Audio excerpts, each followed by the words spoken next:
Is Russell Westbrook the most disrespected NBA player? I've been saying it for years. It's not a yes, it's an F yes, okay? The fact that we are talking about Russ retiring after a 15-5-7 season is exhibit A as to how and why he's disrespected. I get it. He had an opportunity to stay. It's not legit money. Not for Russell Westbrook. It's a slap in the face. He's been dealing with the slap in the face for several years, despite putting out production that vastly exceeds the veteran minimum, okay? If a team had legit money for Russ, he'd be in the NBA right now, okay? He's not retiring. He's getting shut out. He's been putting up solid numbers as a role player, bench player, totally willingly accepted that role. Every coach, every teammate he's had, during this period says great things about him. But Russ is over the veteran minimum for a non-contender, okay? I've been saying for years, Russ should be at least $10 million a year. Or, the $6 million taxpayer mid-level exception, the Shamit contract. He should at least be on that contract, okay? And this is what I really want to get into about Russ being disrespected. And I do need a minute here, but you guys are going to love this content, okay? I'm going to break this all the way down. We are paid to go beyond the surface. That's what your boy is doing, scalpel style right now. Recently, an anonymous NBA scout blasted Russ to Ira Winderman of Basketball Network, saying, I wouldn't touch him in a million years. This is the first time I've ever done this on this show, but I'm just going to go ahead and do it and then pull him away. I couldn't resist. I just had to do that. Bleep you, buddy. Okay, the anonymous evaluator stated that Russ, okay, I got a little checklist here, and I'm going to go line item by line item. Can't be relied on, cannot shoot consistently, plays entirely on his own terms, does not fit neatly into a team system, lacks reliable defense. That's the checklist by this asshat NBA scout that, of course, won't put a name on anything, okay? Let's take this one by one. Can't be relied on. It's the biggest lie I've ever heard, okay? Russ is 25th all-time in games played. Check this stat out. Russ had 70 documented injuries, 70. He missed 105 games in 18 years. Incredible. Let that sink in, okay? He's actually Mr. Reliable, you asshat, okay? 7 seasons with 80-plus games played, 4 with 82. I've made my case. Cannot shoot consistently. Duh. He never has been able to shoot consistently, yet he's right there for the Mount Rushmore of point guards, okay? Plays entirely on his own terms. These are hyperbolic lies. Entirely. That's like people saying always and never, right? We got to be careful with it. Really, is it every single time or is it most of the time? Okay, so Russ never plays with a team concept. He's always freelancing. That doesn't even make sense. So Russ never runs any plays as the point guard. Wrong. Okay, he never passes the ball. He almost averaged 7 dimes a game last year for sack, okay? Like, obviously, that's just a lie, and I sunk Homie's battleship. Does not fit neatly into a team system. More lies. Russ willingly accepted a bench role, willingly accepted a reduction in minutes, willingly accepted a huge freaking pay cut. Did not complain about it one bit, okay? He has willingly accepted turning into a defensive guard, being told to stand in the corner and wait on kick-out passes for a 3, and play out of the dunker spot. Russell Westbrook playing out of the dunker spot. What are we doing here? I mean, are you serious? Bottom line, most superstars at Russ's level will not humble themselves to do what Russ did, okay? Did he fit with Sack last year? It's incomplete. It doesn't even matter, right? I mean, he did, but they suck. Did he fit with Jokic in Denver? Huge yes. Did he fit with T-Lue in LAC? Huge yes. Did he fit with the Lakers? No, but that's on Bron and Davis for bringing him in. It was never going to work. It was a bad fit from the jump. That's not Russ's fault. That's Bron and Davis's fault. Did Russ fit in Washington when he averaged a triple-double? Oh, hell yeah. Did Russ fit in Houston with Harden? Okay, people say he didn't. Russ averaged 27, 8, and 7 that year with Harden. Okay. Harden led the league in scoring at 34.3 and finished third in MVP voting. Yes, Russ and Harden fit. Did Russ fit in OKC with Durant? Let's see here. One MVP, led the league in scoring, led the NBA in assists twice, 3 straight seasons with a trip dub. That seems like things are fitting pretty nicely. Lacks reliable defense. Really? Does Luka play reliable defense? Does LeBron play reliable defense? You're going to bang on a 37-year-old GOAT who's played 18 years for not playing reliable defense? Bro, that's like talking trash about your grandma's 40 time. I mean, what are we doing here? Yes, Russell Westbrook is the most disrespected player in NBA history. Boom. And I rest my case. Ashley, go ahead. I mean, you want to talk about not a reliable shooter. I mean, those 4 years that he averaged a triple-double, 31 points, 25 points, 22 points, 22 points.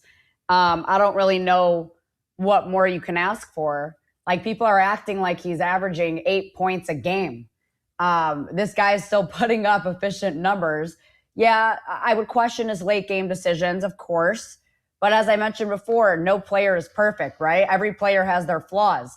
He might not be a closer, but he's sure as hell going to compete. He's going to grab rebounds. He's going to set his teammates up. He's going to try to set his teammates up for success. Yeah, can he be a little erratic at times? Yes, he's excited, right? He plays with an intensity. He likes the game of basketball.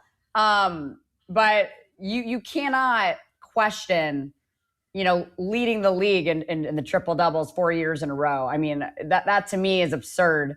But we can also thank Skip Bayless for this, for coining the term Westbrook and completely dictating and changing the narrative around Russell Westbrook. Extremely disrespectful, especially coming from a guy who's never played basketball a game in his life. And if he did, it was probably at a very small, low level. But I'll blame the media for it. I'll blame the media for coining these terms and disrespecting players. And then it obviously goes out to fans and then all the discourse on social media. But real hoopers, people who love the game, people who played with Russ, they know. They know Russell Westbrook is, one of the most dynamic, best point guards to ever play the game.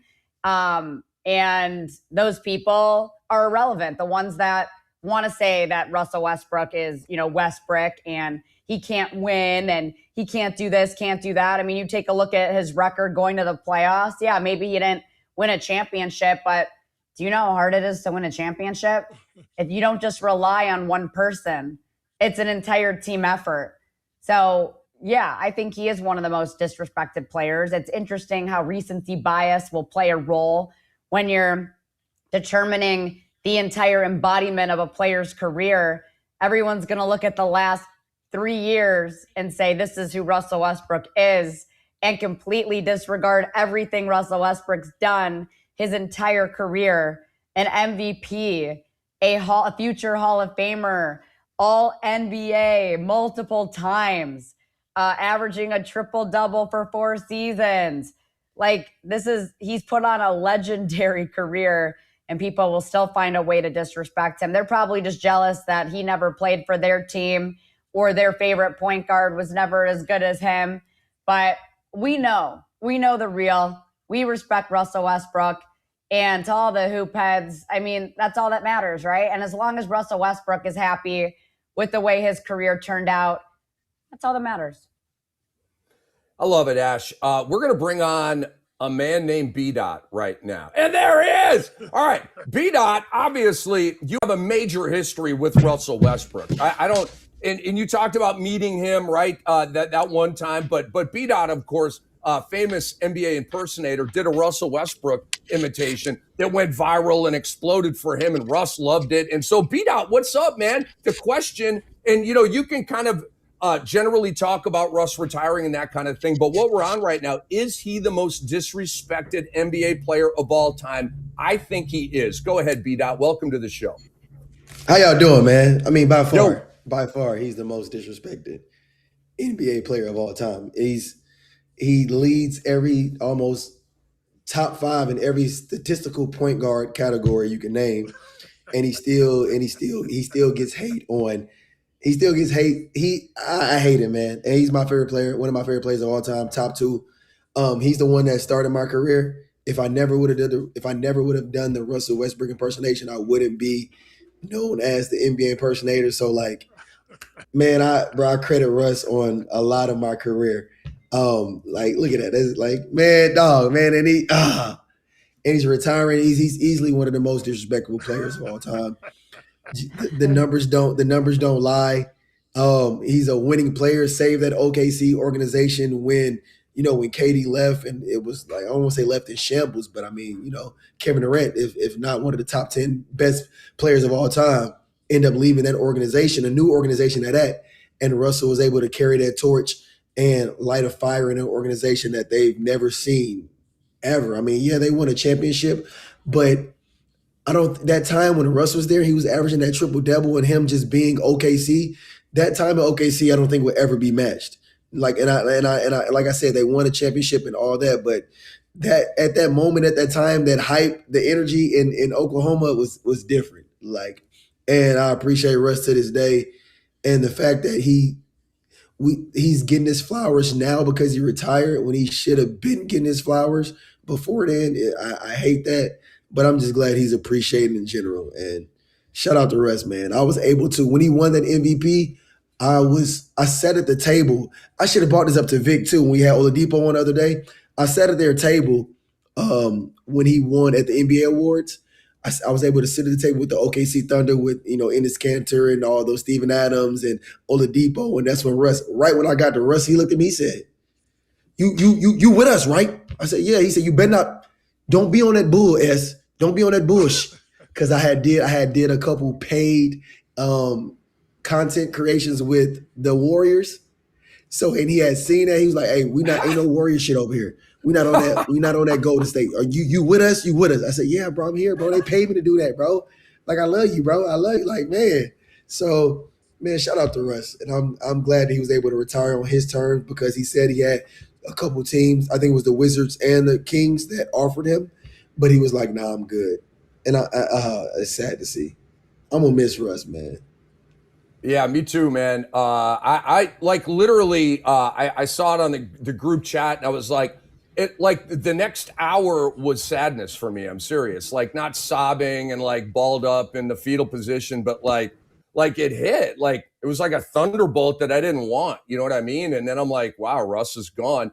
Watching the video made me feel better. I got to ask you, as I also got misty, I got to ask you a question, B-Dot, because I was cracking up when the guy wasn't coming to help you out. You kept like getting up and then falling back in. Like, was that a Westbrook moment, or was that you just kind of ad-libbing a frustration thing as Russ would do it? It was a little ad-lib, but also a moment too. Because I remember that time with Ryan Lamb, he wanted a high five, and Ryan just walked past me. He was like, bro, give me a high five, bro. So I just added that. I'm on the ground. I'm trying to get up. Like, that right there. The crazy thing about the video, it wasn't a Russell Westbrook be like. It was Russell Westbrook's in-game impersonation versus player profile pick. That was the title. Like that long title, because the way he plays on the court is so mean and ferocious. And in his player profile picture, he's just like, he's all happy-go-lucky. And that was the ideal of that. And it turned into a whole be like, Russell Westbrook be like. And like I said, it changed my life, changed my whole life. God bless you, man. God bless you. And I love that it was well received from Russ. All right, Dwight, B-Dot has taken the bait. I have also taken the bait. Yes, Russ is the most disrespected NBA player of all time. Are you going to say one of the or the? I'm going to say one of the, because I will say this, and I try not to bring up his name as much as I want to, but I think LeBron James is the most disrespected player in NBA history. But that's a whole other discussion. And I want to be totally transparent, totally honest with my take on Russell Westbrook. And I didn't need Skip Bayless or other media analysts out there in regards to Russ to have an opinion on him. And I consider myself to be a pretty decent analyzer of talent or looking at talent. There's nothing wrong with Russell Westbrook and his talent, his effort, his ability, his work ethic. Nothing wrong with that. But I have had questions in regards to his style of play being conducive to winning. Again, I'm looking at it in its totality. Nothing wrong with his effort. I'm looking at it in its totality. And we have to be able to question his tenure alongside Kevin Durant and his tenure alongside Anthony Davis and the aforementioned LeBron James. For whatever reason, things didn't work out there. We could talk about fit. We could talk about a plethora of things, but I'll be on Front Street on this. I have always questioned whether Russell Westbrook's style of play has been conducive to winning. Yes, they got to the finals, talking about the Oklahoma City Thunder back in 2012. The young trio of Kevin Durant, James Harden, and Russell Westbrook. Then things, for whatever reason, albeit he was putting up tremendous statistics, tremendous numbers. What was it, 4 of 5 years or 5 of 6 seasons to where he averaged a triple-double? Those were tremendous. And I want to say this to all of the fans out there. The fans who have belittled the triple-double, the same way fans have belittled the 1,000-yard rusher, the no-hitter, the perfect game. The fans who have done this, and again, I don't want to make it personal, but if it was so easy to do those things, why haven't many more players done those things? And for those that say that players, his teammates, used to clear out teammates so Russ could get rebounds, specifically on free throws, I respectfully disagree with that. Again, as a man who was an undersized power forward, playing at an elite level, the only level I didn't get to was the NBA. But I've played with NBA players. I understand what it is to be a 6'5.5", 6'6" player, to be able to rebound at a double-digit clip per game for my career. To see Russell Westbrook do that for 5 seasons in a row, to average a triple-double, which includes 10 rebounds per game at his height, which is what, 6'3", 6'4", is tremendous. And again, for all those that want to question and belittle the triple-doubles that he has gotten, shame on you. That's a you problem. But I will be the first to admit that I've always had an issue with his style of play being conducive to winning. I'm not questioning the effort and the talent and the ability. I'm just saying there were some nights, and Ashley spoke about it in terms of the decision-making, was that conducive to winning? Yes, he brought the effort that we loved as fans and media, but was his style conducive? And that speaks, Rick, to the anonymous general manager or executive talking about not wanting him on his team. And I think over the last 5 to 7 years of Russ's career, there were always questions by general managers and why it took them so long to eventually give him a contract as the season approached.